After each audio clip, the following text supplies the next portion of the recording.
People ask, can I erase my past negative karma by doing good deeds in this life? Now, on the surface, this question and this answer seems simple and logical. But in reality, the truth is very, very deep. And we must go very deep in order to truly understand what karma is about and how what we call so called positive and negative karma actually works. Let's understand this through a very simple example. Let's take a look at this sponge, which absorbs anything and everything that it touches. Now, if I drop this sponge into this water bottle, the sponge absorbs the clean water. And now, after this, if I take this sponge and then throw it onto a dirty water, it absorbs the dirty water. Now, the sponge does not discriminate. Its nature is to absorb and hold within itself. Similarly, our mind or the subtle body keeps absorbing impressions. Every action at different levels. Action doesn't only mean physical action, that is, you physically have to do something.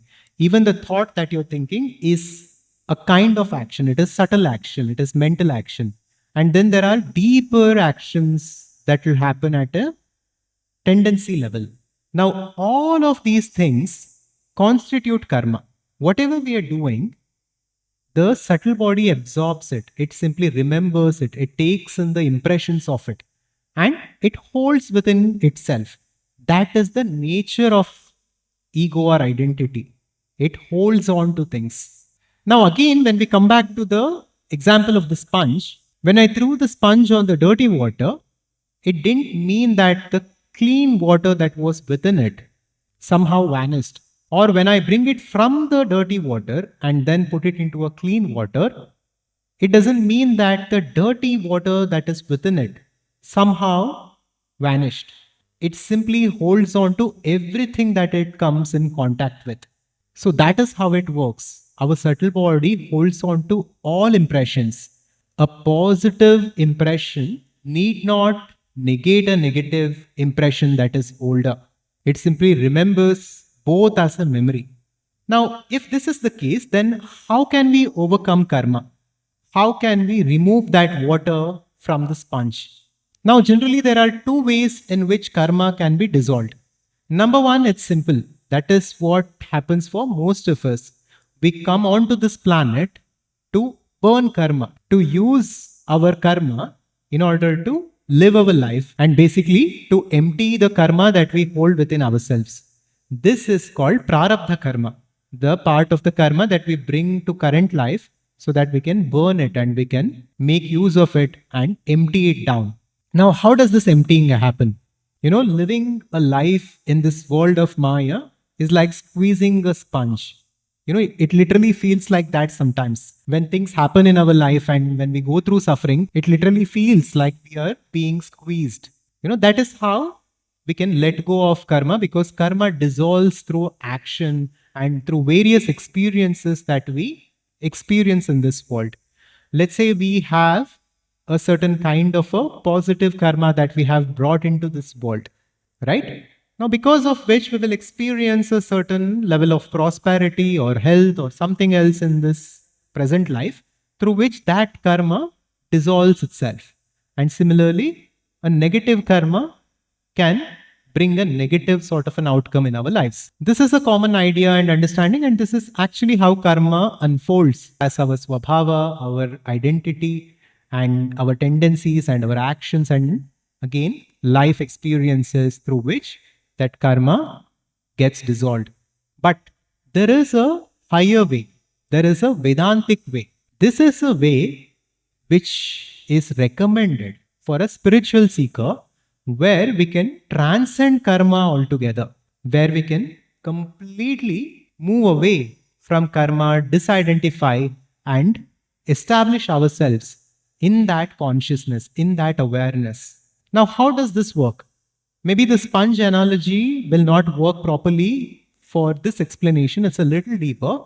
But imagine that if the sponge recognizes and understands that The sponge is different from the water it holds.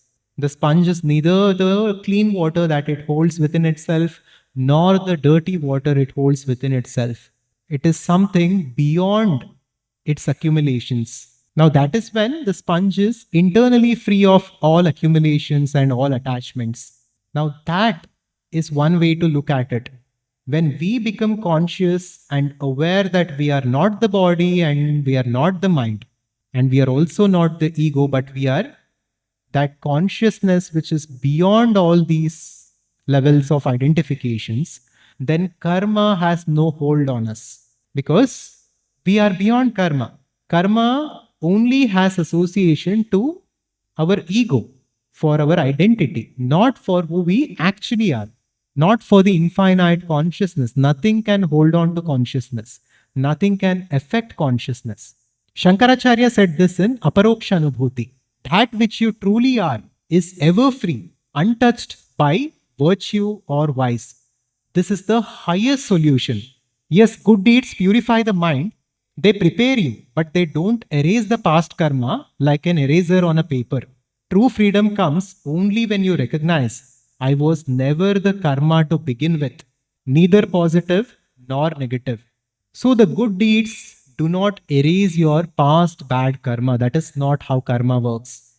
But good deeds can purify the mind and it can take you closer and closer to realization. And once that point of realization comes, you detach yourself from both positive, negative, and all sorts of karma. And this positive, negative terminology is only for the mind. Actually, there is no positive karma or negative karma. It is just memory and it is just action.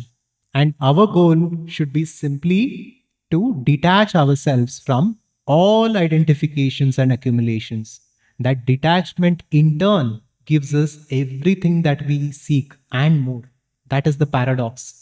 I hope you found an insight in this small video. And next you can check out this important video that we had made on the 4 aspects of karma. That is Sanchita karma, Prarabdha karma, Agami karma and Kriyamana karma. This video will give you the complete picture of what karma is. Thank you and I will see you in the next one. Subscribe to Adhvaitha to wake up. Shivoham.